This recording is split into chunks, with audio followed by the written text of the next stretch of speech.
Much of entertainment has very specific terms that we use for who is who and what their job all entails. And dance is no different since we are part of the entertainment realm.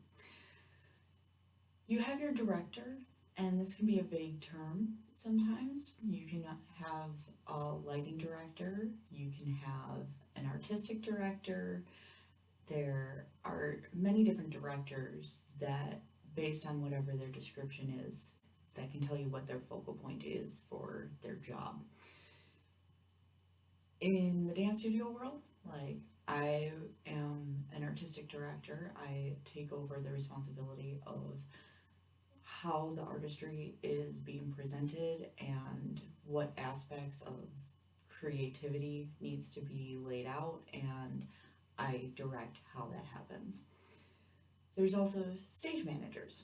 Stage managers are typically the ones who are calling more cues backstage, and even though that ties into what we're talking about at the end of the week with staging, it's a term that you should be familiar with just in general, because even during rehearsals and whatnot, you are likely to encounter stage managers. They're the ones responsible for getting the staging all cued where it belongs. Some of the job descriptions, however, for a stage manager can differ from company to company and what their expectations are of those managers. I've seen a few different offshoots of things in those regards. Choreographers. Choreographers are the people who create the dances. They take the steps and technique aspects and they make a dance. Their creativity is creating a dance. Now you'll find some of the artistic directors are also choreographers.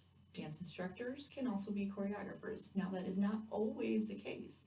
Sometimes you do have instructors who solely instruct and do not choreograph. Other times you find choreographers who don't perform or anything, but they are really awesome at giving you a whole array of creative options in your movements and being able to bring a story to life in the realm of designing a dance. There's also technicians. So technicians can often be found in a dance studio, but you'll also find them backstage.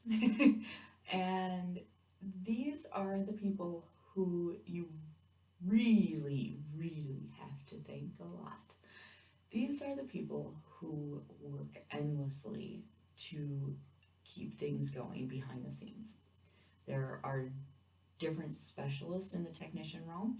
Some work on lighting, some work on sound, and even further than that, you have the engineers behind those as well. The technicians are sometimes also the ones who specialize in carpentry and will build sets. Technicians can also be the ones who are responsible for different rig setups and being able to make sure that props go where they belong and how they're built and how the mechanics work backstage. And so it does depend again on design of the company that you're working for as to what type of technician you're going to have and what their job all entails. I've seen some that are very open, and if you're a technician, you're doing everything. You're doing lights, sound, sets, everything. Others are more unionized, in which case everybody has a very specific job and a very specific title with that is outside of the realm of technician. So a technician can be sometimes a little vague, or you can have very specific terms for whatever those may be. I will see you tomorrow as we talk about marking and blocking. I will see you then.